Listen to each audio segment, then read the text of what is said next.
ಇನ್ನು ವಿವಿಧ ಬೇಡಿಕೆಗಳ ಈಡೇರಿಸುವಂತೆ ಮುಖ್ಯಮಂತ್ರಿಗಳಿಗೆ ಪತ್ರವನ್ನ ಬರೆದಿದ್ದಾರೆ ಬಿಸಿಯೂಟ ಕಾರ್ಯಕರ್ತರು. ಇದರಿಂದಾಗಿ ನಮ್ಮ ಬೇಡಿಕೆಗಳನ್ನು ಈಡೇರಿಸಬೇಕು ಅಂತೇಳಿ ಒತ್ತಾಯವನ್ನ ಮಾಡಿದ್ದಾರೆ. ವಿಜಯನಗರ ಜಿಲ್ಲೆಯ ಕೂಡ್ಲಗಿ ತಾಲೂಕಿನ ಪಟ್ಟಣದಲ್ಲಿ ಎಐಟಿಸಿಯು ನೇತೃತ್ವದಲ್ಲಿ ತಾಲೂಕಿನ ಬಿಸಿಯೂಟ ಕಾರ್ಯಕರ್ತೆಯರು ತಮ್ಮ ಹತ್ತಾರು ಹಕ್ಕೊತ್ತಾಯಗಳನ್ನು ಈಡೇರಿಸುವಂತೆ ಒತ್ತಾಯವನ್ನ ಮಾಡಿರುವಂತಹದ್ದು. ಇದೇ ಜೂನ್ 20ರಂದು ಮುಖ್ಯಮಂತ್ರಿಗಳಿಗೆ ತಹಶೀಲ್ದಾರರ ಮುಖಾಂತರವಾಗಿ ಹಕ್ಕೊತ್ತಾಯ ಪತ್ರವನ್ನು ಈಗಾಗಲೇ ಕೂಡ ನೀಡಿದ್ದಾರೆ. ಅವರು ಪಟ್ಟಣದ ಮಹಾತ್ಮ ಗಾಂಧಿ ರಾಷ್ಟ್ರೀಯ ಸ್ಮಾರಕದಿಂದ ಪ್ರತಿಭಟನಾ ಮೆರವಣಿಗೆಯನ್ನು ಆರಂಭಿಸಿ ಸರ್ಕಾರಕ್ಕೆ ಒತ್ತಾಯವನ್ನ ಮಾಡಿರುವಂತಹದ್ದು. ಪಟ್ಟಣದ ಪ್ರಮುಖ ಬೀದಿಗಳು ಹಾಗೂ ವೃತ್ತಗಳ ಮೂಲಕ ಸಾಗಿ ತಾಲೂಕು ಆಡಳಿತ ಸೌಧವನ್ನು ತಲುಪಿ ಸರ್ಕಾರಕ್ಕೆ ಮತ್ತು ಮುಖ್ಯಮಂತ್ರಿಗಳಿಗೆ ಹಕ್ಕೊತ್ತಾಯವನ್ನ ಮಾಡಿದ್ದಾರೆ. ಇನ್ನು ಈ ಸಂದರ್ಭದಲ್ಲಿ ಅನೇಕ ಮುಖಂಡರು ಕೂಡ ಭಾಗಿಯಾಗಿರ್ತಕ್ಕಂತಹದ್ದು. ಸಾಕಷ್ಟು ವರ್ಷಗಳಿಂದ ಬಿಸಿಯೂಟವನ್ನ ಮಾಡ್ತಾ ನಮ್ಮ ಜೀವನವನ್ನು ನಡೆಸ್ತಾ ಇದ್ದೇವೆ. ಹಾಗಾಗಿ ಹಲವಾರು ಸಮಸ್ಯೆಗಳಿರ್ತಕ್ಕಂತಹದ್ದು. ಆ ಸಮಸ್ಯೆಗಳಿಗೆ ಇತಿಶ್ರೀಯನ್ನ ಆಡಬೇಕು, ನಮಗೆ ಬೆಂಬಲವನ್ನ ನೀಡಬೇಕು, ಸಮಸ್ಯೆಗಳನ್ನ ಬಗೆಹರಿಸಬೇಕು ಅಂತ ಹೇಳಿ ಇದೀಗ ಬಿಸಿಯೂಟ ಕಾರ್ಯಕರ್ತೆಯರು ಒತ್ತಾಯವನ್ನ ಮಾಡಿದ್ದಾರೆ. ಮಕ್ಕಳಿಗೆ ಸಿಗಲಿ ಎಂಬುದಷ್ಟೇ. ನೀವೇನ್ ಮಾಡ್ಬೇಕು, ನಾವ್ ಹೇಳ್ಬೇಕಾ ನಿಮಗೆ?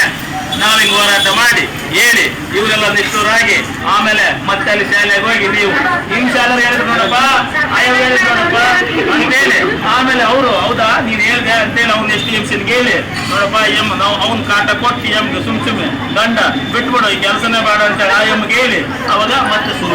ಇದೆಲ್ಲ ವಾಸ್ತವ ಇದು, ಹೌದಲ್ರಮ್ಮ? ದಯವಿಟ್ಟು ನಾವೇನ್ ಬೇರೆ ಆರೋಪ ಮಾಡ್ತಾ ಇಲ್ಲ. ಇದು ಇವತ್ತು ನಿನ್ನೆದಲ್ಲ, ಎಲ್ಲ ಶಾಲೆಯಲ್ಲಿ. ಅದು ಈಗ ಇತ್ತೀಚೆಗೆ ಏನಾಗ್ಬಿಟ್ಟದಂದ್ರೆ ಫುಲ್ ಕರಿತಾ ಇದಾರೆ. ಮೊಟ್ಟೆ ಯಾವ ಬಹುತೇಕ ಶಾಲೆಗಳಲ್ಲಿ ಕೊಡೋದಿಲ್ಲ. 8 ರೂಪಾಯಿ ಬಿಲ್ ಮಾಡಿಕೊಡ್ತಾರೆ, ಬಾಳೆಹಣ್ಣು ಕೊಡ್ತಾರೆ, ಒಂದ್ಸರಿ ತಗೊಂಡೋಗಿ ತಾಯಿ ನೀನ್ ಮಾತಾಡ್ಬಾ, ಈ ರೀತಿ ಆಗಿದೆ. ಮೊಟ್ಟೆ ಕೊಡ್ತಾರ, ಮೊಟ್ಟೆ ಯಾವ ಮಕ್ಕಳು ತಿನ್ನಲ್ಲೋ ಮಕ್ಕಳ ಹತ್ರ ಬರೆಸ್ಕೊಳ್ಳಿ ನೀವು. ಮಾಸ್ಗಳು ಯಾರಾದ್ರೂ ನಿಮ್ಗೆ ಬರ್ಕೊಟ್ಟಾರ ಇಂಥ ಶಾಲೆಯಲ್ಲಿ ಇಂಥ ಮಕ್ಕಳು ಮೊಟ್ಟೆ ತಿನ್ನಲ್ಲ ಅಂತ ಹೇಳಿದ್ದಾರೆ, ಅವ್ರಿಗೆ ತಿಳಿಸಿದ್ರ ಮೊಟ್ಟೆ ತಿನ್ಬೇಕು ಅಂತೇಳಿ?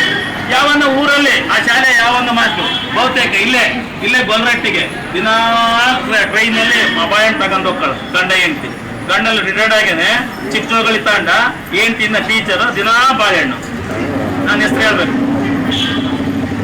ಎಲ್ಲ ಶಾಲೆಯಲ್ಲಿ ನಡೀತಾ ಇದೆ. ನನ್ನ ಉದ್ದೇಶ ಕಡೆ ಏನಂದ್ರೆ ಅದು ಸಿಗಲಿ ಮಕ್ಕಳಿಗೆ ಅಂತೇಳಿ, ಬೇರೆ ಇನ್ಯಾವ ಉದ್ದೇಶ ಇಲ್ಲ. ನನ್ನ ವಿನಂತಿ ಇದು. ಇಡೀ ತಾಲೂಕಿನಲ್ಲಿ ನಡೀತಿದೆ.